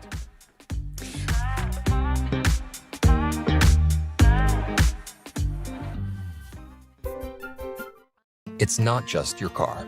It's the one that brought your kids home from school, took you cross-country, held memories, laughter, even a few breakdowns. When it's time to let go, give your car a new purpose. Donate it and turn memories into meaningful support for this station. Plus, you'll enjoy free and easy pickup, potential tax benefits, and a simple donation process. Your gift supports the programs you and your family love. Donate today and help keep public media strong. Call or donate online. Real, insightful conversations about where art comes from? Well, Bullseye has you covered, as long as you don't mind a little bit of ridiculousness. Y'all was really judging me though. They sniffed it out. They sniffed out that I was weird. I was like, I don't know where I'm gonna sit, just like in the movies. Listen, learn, laugh. Bullseye from Maximum Fun and NPR. Bullseye, Thursdays at 9 p.m. on News 88.7. Hi, I'm John Donvan, host of Open to Debate, where we bring you open-minded discussions and debates about the issues affecting our lives. Everything from science and tech to politics, culture, and foreign policy. In our divided nation, we feel it's more important than ever for people to be open-minded, open to disagreement, and open to listening to the other side. Join me in being open to debate. Sunday night at 10 p.m. on News 88.7. Support comes from Belmont Village Senior Living, committed to enriching the lives of seniors through daily programs. custom care, and hospitality in assisted living and memory care. 2 Houston area locations. More at belmontvillage.com/Houston. Support comes from Rice University's Master of Interdisciplinary Studies, a flexible degree taught by Rice faculty, balancing life and learning for working adults. Applications due by October 15th. More at gls.rice.edu.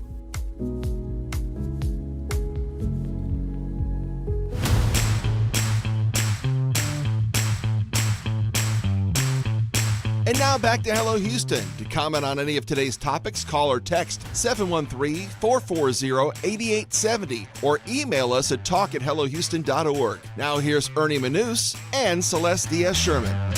State Representative James Talarico is one of the top Democrats running for U.S. Senate this year.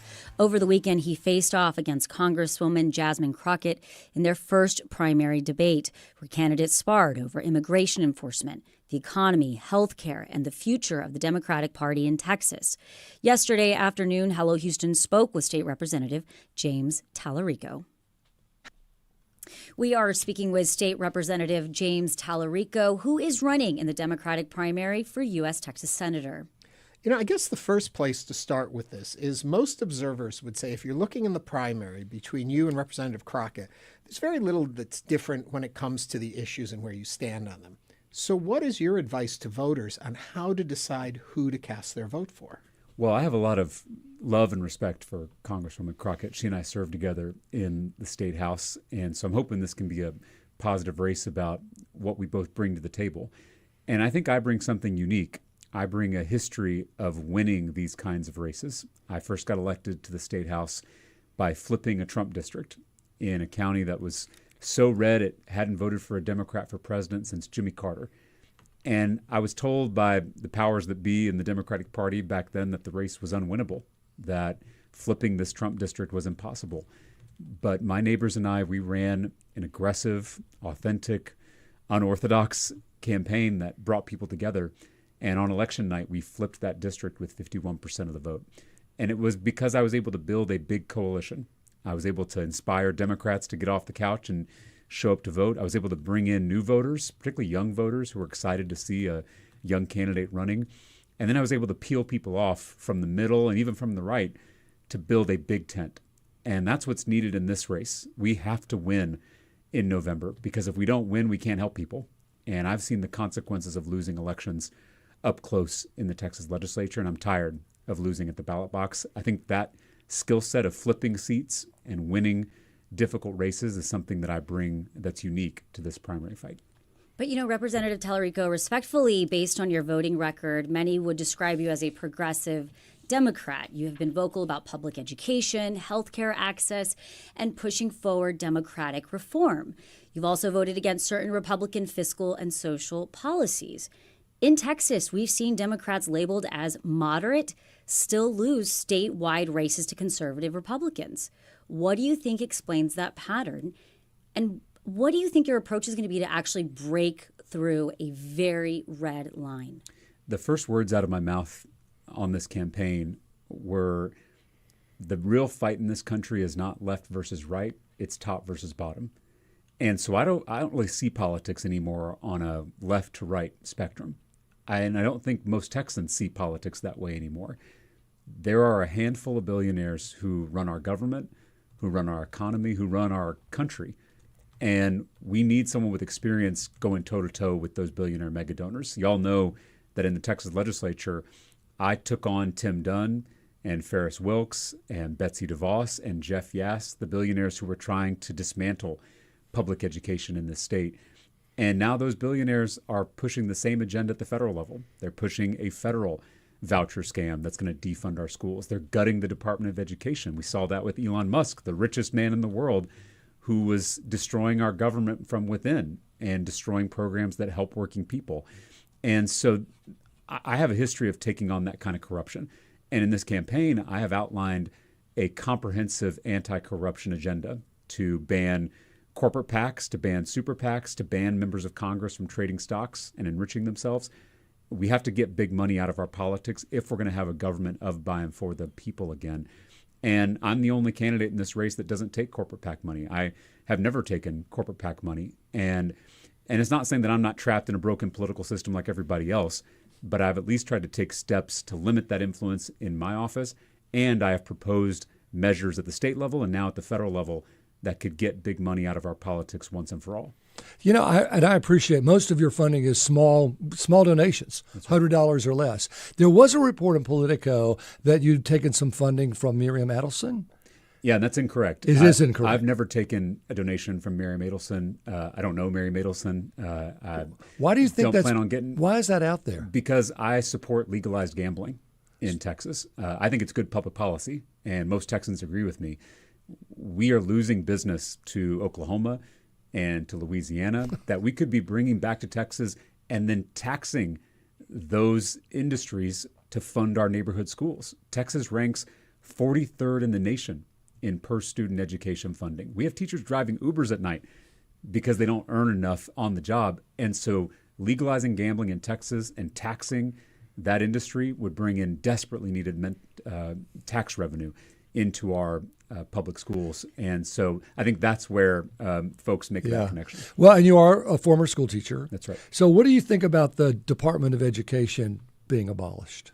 I mean, I think it's unconscionable. And the fact that the richest man in the world, Elon Musk, defunded the Department of Education that so many students, so many educators rely on, to me is deeply immoral. And we need a proven fighter in the U.S. Senate who knows how to fight for our schools, fight for our students, fight for our teachers. I think we need a teacher in the U.S. Senate. We've got a lot of lawyers, we've got a lot of business people, but we don't have enough educators who are there to fight for our kids and fight for our teachers. And I have a track record of doing it at the state level, and I want to bring that fight to our nation's capital. But, you know, Representative Talarico, I want to go back really quickly to the top versus bottom framework. And can you talk to us about a concrete policy that you would implement that would essentially change the way a traditional Democrat would go forward putting policy if you were elected into this position? Well, I just outlined our anti-corruption agenda. And again, this is corruption that infects both political parties, both the Republican Party and the Democratic Party. We have seen insider trading. We have seen Democrats and Republicans in the halls of the U.S. Congress trading individual stocks and enriching themselves through their position of public trust. And so again, this is why I don't see it as left versus right. I really do see it as all of us, working people, whether you're a little more progressive or a little more conservative, all of us against the people at the very top, the mega donors and their puppet politicians who have rigged this economy, who have rigged this government in their favor and at our expense. And so to me, that's what people are looking for. And then, you know, I think we've got to talk about how we're going to restructure this economy. You know, I have fought to raise the minimum wage. I have fought for paid family leave. I have fought on, cracking down on giant corporations that pay their employees so little that they have to rely on food stamps just to get by. And I think that's the kind of leadership people are looking for from a U.S. senator. Not someone who's partisan, not someone who is just there to fight the other party, but someone who's there to deliver for working people and take on these special interests. In that vein, Social Security may be done in 2032 if we don't do something about it. That would be the final year of a 6-year term from 2026. What's your plan?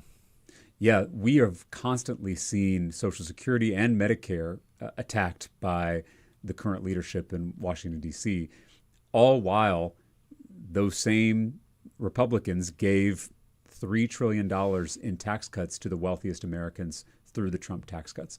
So if there is $3 trillion for rich people to get a tax cut, then there is enough money to make sure Social Security is solvent into the future.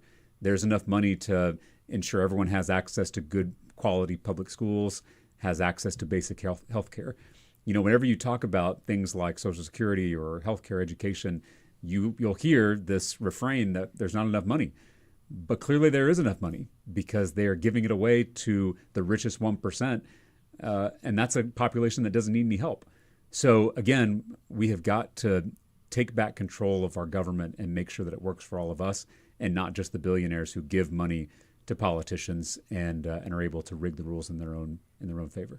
One issue that's gotten a lot of traction on social media, and I'd love for you to help me through this particular issue. It has to do with lowering the price and capping the price on insulin. Yeah. And you have an ad out there in which you say, so when I got to the Texas House, I took on Big Pharma and capped insulin at $25 a month. That's right.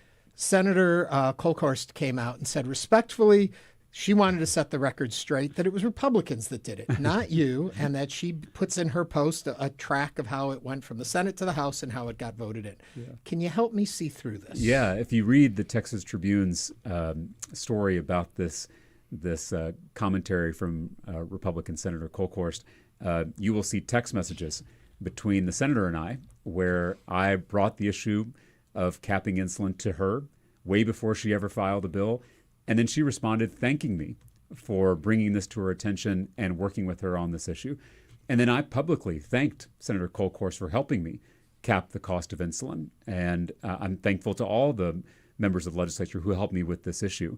But to now in campaign season, for her to deny my role in passing that legislation and to take sole credit for that accomplishment, to me is politics at its worst. We should be proud that we worked across the aisle to get that done. I remember that when I got the bill through committee, I shared my personal struggle with type 1 diabetes. I shared how I almost died when I was 28 years old from going into diabetic ketoacidosis, and how when I got out of the ICU, I went to Walgreens to get my first 30-day supply of insulin, and it cost me $684. And by sharing that story publicly, we were able to build the political momentum and the public support to get the bill over the finish line.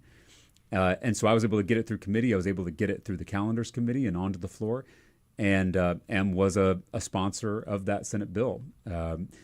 So again, this is politics at its worst, and I get it because it's campaign season. So now suddenly all the Republicans and Democrats got to be on the red team and the blue team. But back in 2021, it's well documented, and the Texas Tribune went through this, that this was a team effort, and I was proud to lead that team.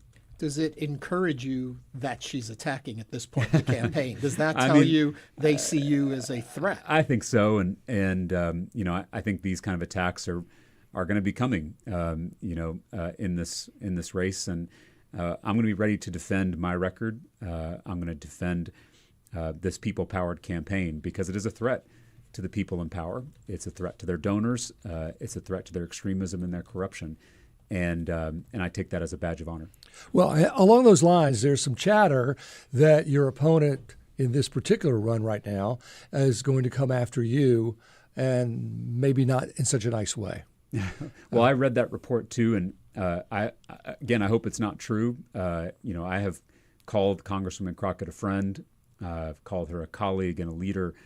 I think we should be running a positive race based on our track records, based on our experiences, and we shouldn't be spending valuable time and resources attacking our fellow Texas Democrats, especially when we face the Herculean task of trying to flip this district in November. But if I or our campaign is attacked, I will defend myself. I'll defend my record and tell the truth to the voters in this primary. Have your two campaigns been in conversation with each other, or has it been pretty much separate? Well, I way back in the summer of last year after the legislative session, when I was first thinking about running for the seat, Congresswoman Crockett was actually one of the first people I called because I have such respect for her and she and I are friends. And so I wanted to make sure that she wasn't looking at running in this Senate race in 2026. And she told me that she was, focused on her work in the Congress and was looking at running in 2030. And so that's why I threw my hat in the ring, because we needed someone to step up and run for this seat. And of course, the Congresswoman has the right to change her mind, and she changed her mind on the last day of the filing period. I just hope that this campaign can be a positive one, where she's putting forward her track record, her experiences, and what she has to offer, and I'm doing that for my campaign. I don't think we should be spending precious time and resources attacking and tearing down each other, especially when we have such a big task ahead of us in November. Representative Talarico, I want to talk about fiscal responsibility. And when we look at fiscal responsibility, where should voters expect you to say no to spending? Well, I was proud to lead the fight against private school vouchers because I believe in fiscal responsibility. I talked often about how these tax dollars are precious. I work hard for the little money I make, and I pay my taxes, and that's true of most Texans. And so our elected officials should be stewards of those precious taxpayer dollars.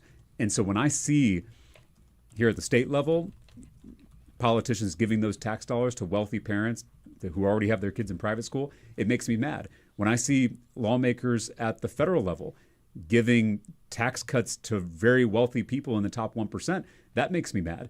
We are taking tax dollars from plumbers and nurses and giving it to people who don't need any help. I'll also say, the last time we balanced the budget in this country was under a Democratic administration.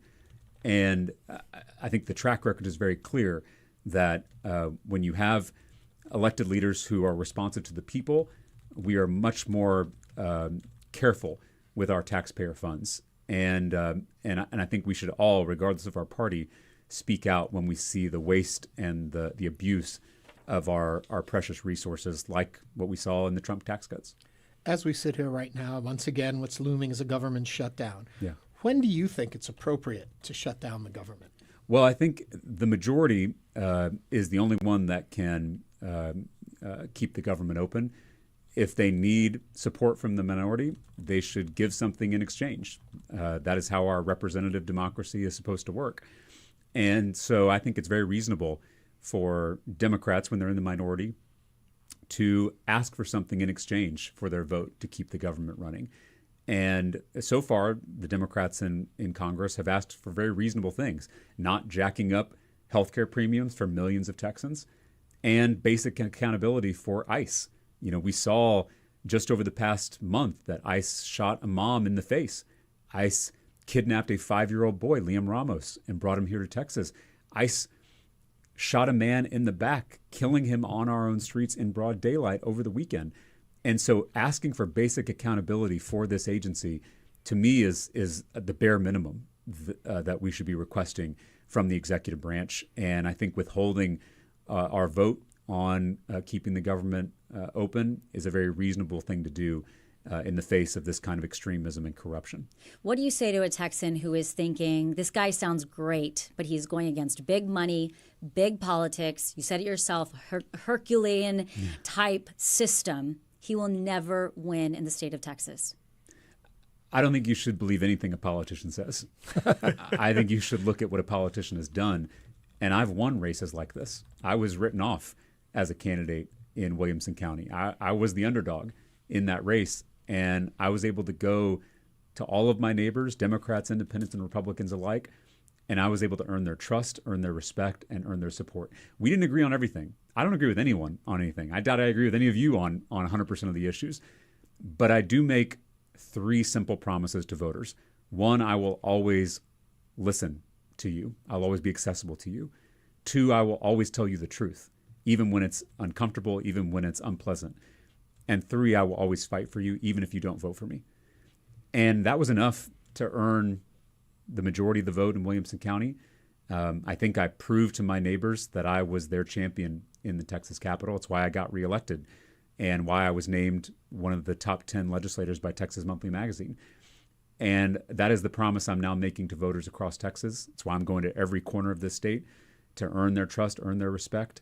And I will be their champion in the halls of power in Washington, D.C., just like I was in the Texas Capitol. State Representative James Talarico, thank you for joining us today on Hello Houston. Thank you all for having me. Thank you. Representative Talarico running in the Democratic primary for U.S. Texas Senator. And again, you just heard our interview yesterday with State Representative James Talarico, one of the top Democrats running for U.S. Senate this year. The producers of Hello Houston have reached out to Jasmine Crockett's campaign, and we are awaiting for her response.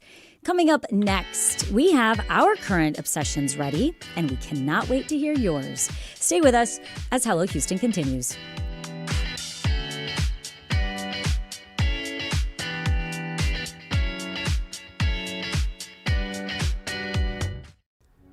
Want to binge All Creatures Great and Small, catch up on Nova, or revisit Ken Burns' documentaries? You can with PBS Passport. With a gift of $5 or more per month to Houston Public Media, you'll get access to PBS Passport that lets you watch your favorite programs anytime you want. Support the programs you love and enjoy them on your own schedule with PBS Passport. Make your gift now at houstonpublicmedia.org/donate. Why does getting a job and keeping it feel so hard right now? This week on It's Been a Minute, we're delving deep into our broken job market. And on Wildcard, Father James Martin on taking heat for some of his views. I think what was surprising was how personal it got. You're a apostate, you're a heretic. That's on Wildcard, and It's Been a Minute from NPR. You can hear it Saturday night at 6. On last week's Wait, Wait, Adam Burke sympathized with the astronaut who said her husband is always calling her in space to find out where things are. Honey, the Tupperware goes in the top drawer. It's not rocket science, and I should know. I'm Peter Sagal. You can find this week's news quiz exactly where you left it, but this time with special guest John Chu, the director of Wicked. That's Wait, Wait, Don't Tell Me from NPR. It's on Saturday and Sunday at 10 a.m. Next time on the New Yorker Radio Hour, Minneapolis under siege. Trump wants Minneapolis to turn against people in their community that they see as their neighbors and their leaders. He wants to divide the city against itself, and the city is refusing to accept that narrative. We'll hear from our reporters on the ground and from Jacob Fry, the mayor of Minneapolis. Next time on the New Yorker Radio Hour. You can hear it Sunday morning at 9. And now back to Hello Houston. To comment on any of today's topics, call or text 713-440-8870 or email us at talk@hellohouston.org. Now here's Ernie Manous and Celeste Diaz-Sherman.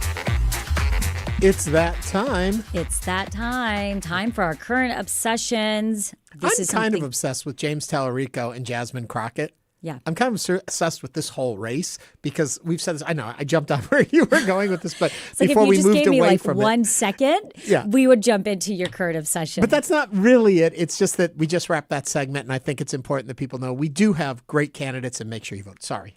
Again, it's that time for our current obsessions. This is where we talk about the one thing that's taking over our life, our thoughts. Ernie is currently obsessed about our last segment, which you can catch on YouTube by going to Hello Houston.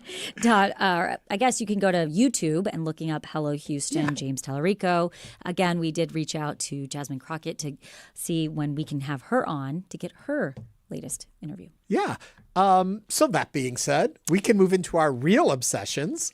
Yes. And you can share yours with us at 713-440-8870. Again, this is one of those things where it might be a book, it could be a movie, it could be a thought, a feeling.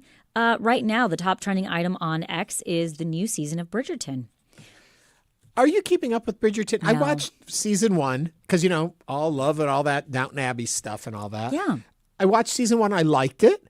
Mm-hmm. I never came back. And then each time a new season comes, I got to go back and watch 2. Now I got to go back and watch 3 seasons. So I haven't kept up. Not currently obsessed with Bridgerton. No. But if you were watching our Instagram feed, you would know that Celeste is obsessed with something else that she promised on Instagram to tell us about.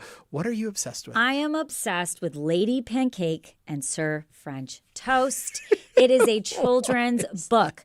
And I read my kids a book every single night. And I realized how much I've been enjoying having just a few minutes to read something light and lively and interesting. And this is by Josh Funk. It's illustrated by Brendan Kearney. It's all about rhyming, and it takes you into the world of the refrigerator. And Lady Pancake and Sir French Toast go on different types of little crime investigations within the refrigerator. And I guess my obsession is, and my recommendation, if you're listening, is pick up a children's book, sit down with a child and read it to them. Obviously ask if it's not your child, if you can do that from their parents, but highly recommend. I'm obsessed with it. And I've been going through my kids' books and just taking a moment to read a child's book. I love that. My mom always read us a book before we went to bed. Didn't read us a whole book, depended on what she was reading. Yeah. And I think that is so important. It's the beauty of the bonding time. It's also the sharing of a story. It's building in love of reading into your children. When I was a little tyke, the story, and I kind of remember it vaguely, I would be in my crib, and my mom, if I got up too early, which never happens now, would have put a stack of books in my crib, and I would sit there and I would just turn the pages and look at the pictures. But it made my love of books, and so it's so important. And so, and that's the thing, right? I think is when we think about children's book, we think about the impacts that it has on a child. And I think my obsession right now is the fact that it's having an impact on me. That as an adult, these books can still, they're not long, they're not complicated, but they're funny and they're written really, really well. Josh Funk does just a phenomenal job. And I was not sent this book. I paid for these books myself. And so again, go to your local bookstore, pick out a child's book, find a kid and read it to them and just be transported yourself. Also, get a library card. We have fabulous libraries. We have both in our immediate area. We have the Houston Public Library. We also have the Harris County Public Library. And they also have, as we were talking about heated rivalry the other day, they have ebooks and audiobooks, and they're online. And so you don't have to physically go to the library to expose yourself to some great literature that's out there, and even not so great literature that's just fun literature like heated rivalry. Anyway, not for children. What is your obsession, Ernie? Okay, my obsession, I'm sorry, folks. It's getting into that time of the year, so you're going to have to bear with me on it. Melodifestivalen starts this weekend. What is Melodifestivalen? It is the precursor to Eurovision. It's when Sweden picks their song to go to Eurovision, but theirs is all huge, overdone. It's a 6-week competition that happens in Sweden. It streams on the internet if you can find it either through a VPN or I think YouTube may actually be running SVT, that's the broadcaster. And it's a 6-week music competition. 6 acts will perform each week trying to find the final song that will go to Eurovision. And I'll have people over tomorrow for the launch because, as I say, the launch of the Eurovision season. Fun. And we'll watch it. We'll have little snacks and stuff. Cool thing about this very first competition, you may know them. There is a group called A-Teens that were very big in the 2000s. They are competing. They, at the time, were a bunch of teenagers who sang ABBA songs. Well, now I guess they're a little older. They're not A-Teens anymore, but they're competing. So that's one song I'm watching for. Their song Iconic. See how that's that does. Fun. And I feel like Eurovision kind of transports you to another world. You know, we talk about the arts, we talk about the opera, we talk about music and books. Eurovision does that in many ways. It sounds weird to say, and it kind of gives away too much about me. European pop music very much reminds me of the 80s still, and I loved the 80s, and there is no more 80s. So going through the European pop music, there's a lot of it there. Yeah. And so you still get that. They call it Schlager, but it's basically 80s pop and music. Side note, I like arriving sometimes to work or being in my office and I hear Ernie jamming to that music. I'm surprised I have not been evicted from my office space. I love it. It's one of my favorite things about you. Folks online have been sharing theirs. What do you have? Let's see. We received a text. Haven't watched it yet, but season 3 of Shrinking just dropped. First 2 seasons were great. Harrison Ford's best performance. Also, it's time for me that I review all the things that I'm renewing for me, like energy rates and some subscriptions that I have, and I see if I can get better deals. So somebody's going through their subscription. Yeah. Also think about, here's a cute a hint when it comes to our hack, I guess, when it comes to streaming services. If you've got way too many of them and it's costing you too much money, cancel all of them. Pick one, because you can do it month to month, for a month. Watch everything you wanted to see and miss, then cancel that one, move to another one, then do that for a month. And like every 4 months, you'll come back around. You won't have to wait for stuff. You can stream it. I think that's a good way to save money. 713-440-8870. We're going to go to Joseph from Tomball. Joseph, welcome to Hello Houston. What's your current obsession? Well, my kid called me that the newsman. I'm obsessed with the news, yes. Mm-hmm. I wake up in the morning, turn the TV to watch NBC to see what's going on. When I'm driving on the car, it's obviously NPR. And I can't wait because I do overeat and Uber. So at 10 o'clock, when you guys come in at 11 and 1 o'clock, I'm here every day. Joseph, I love that your obsession is us. Joseph, that's great. As long as you're being informed and, also don't forget, take a little break because it can be heavy sometimes. Yeah. Very important, very important. And about the reading, wow. Yeah. With my children. So congrats for the program. Thank you very much. We got another one. Our current obsession was All Her Fault, 8-episode show on Peacock. Great writing. My wife and I binged it over 2 evenings. We highly recommend it. But it's that time where we've run out of time. That time when we run out of time. And that brings us to the end of our show. We want to thank you for watching, chatting, calling in, texting, emailing us, and listening today to Hello Houston. We'll be back tomorrow with more conversations.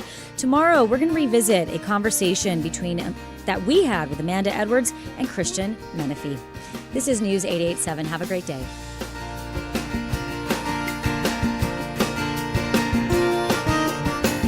Thanks for listening to Hello Houston. Join us every Monday through Friday from 11 a.m. to 1 p.m. to talk all things Houston.